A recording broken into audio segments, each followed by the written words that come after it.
Some people have written to us and they said, look, you're not going to have a policeman with a gun knocking on your door accompanied by a doctor with a syringe. They haven't got the resources to do that.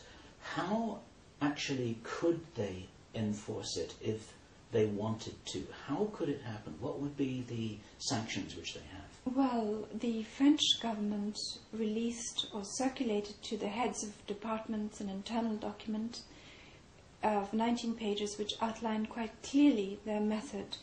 And this is what I assume is happening in every country. They're going to set up vaccine centres that are outside hospitals and GPs. Some of these are going to be secure. People are going to be told to go there first of their own free will, and then they're going to receive calls, whatever, telling them to appear at a certain time.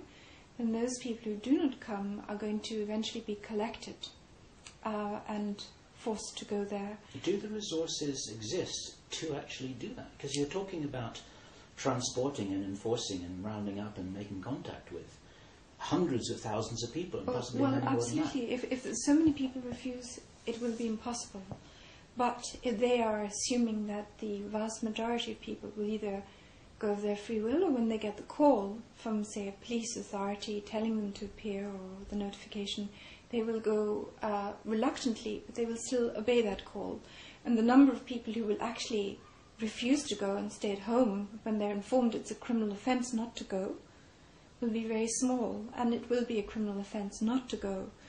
However, if it turns out that hundreds of thousands and millions refuse to go, then they cannot carry it through.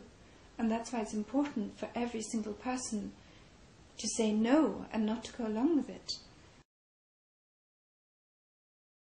This is Bill Ryan from Project Camelot, and I'm here in Vienna on the 8th of September 2009. I happen to be in Vienna because I just returned from a conference in Poland, and I had just met Jane Burgermeister, who up until now has been a figure shrouded in mystery.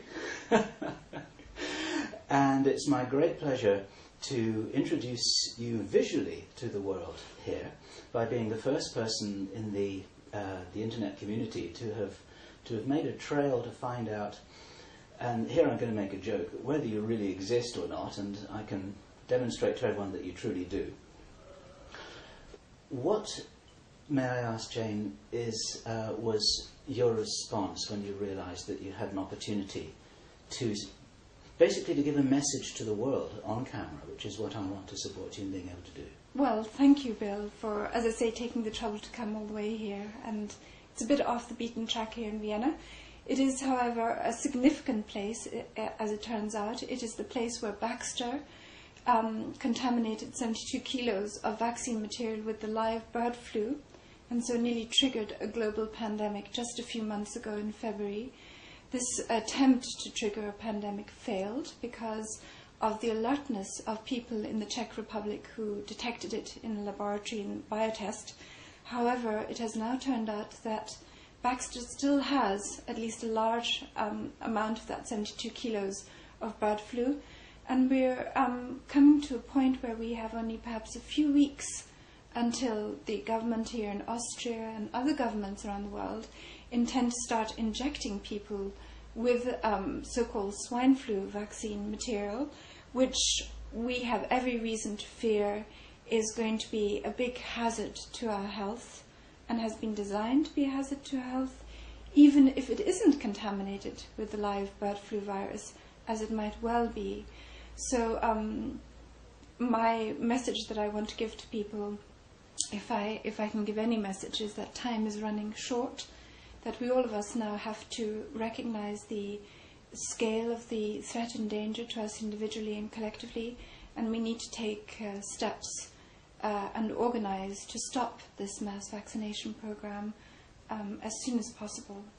And as we were discussing when we were just chatting before we started this video interview, you feel a tremendous sense of urgency, don't you? This is driving you right now. Well, unfortunately, we have seen how, in spite of mounting and growing protests in the USA and now in Europe, the latest polls show that 29% of the Germans are categorically going to refuse the swine flu vaccine.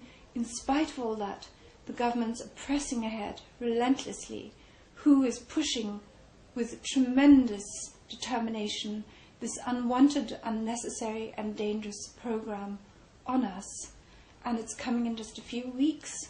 What's interesting to me is that we, like you, get reports from all over the world, and it seems that governments in every first world nation, and maybe other nations too, seem to be preparing in almost like marching in step with this thing. This is coordinated, isn't it? Absolutely, and if you look at the legal framework, they are all following the same legal framework, and it's the International Health Regulations of 2005, which give WHO, the World Health Organization based in Geneva, the power to control how governments respond to this pandemic, which WHO has itself declared.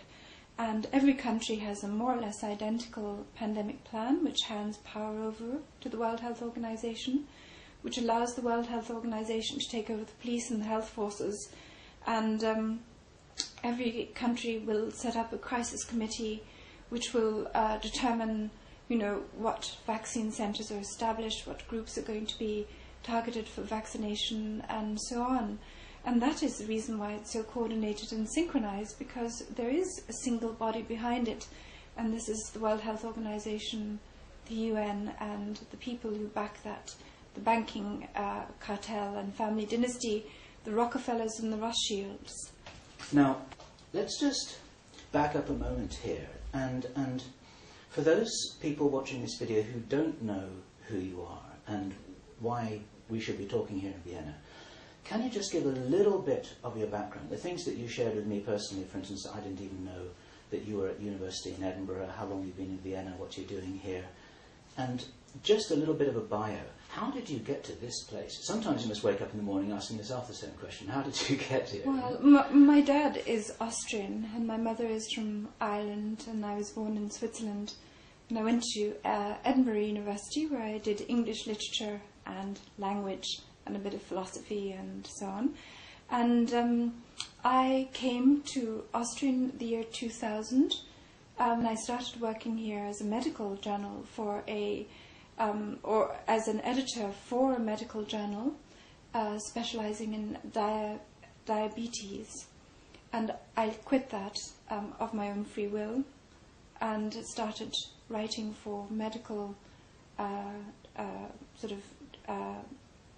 wires, Reuters Health, for the British Medical Journal, The Scientist, Nature, and so on. And so I acquired an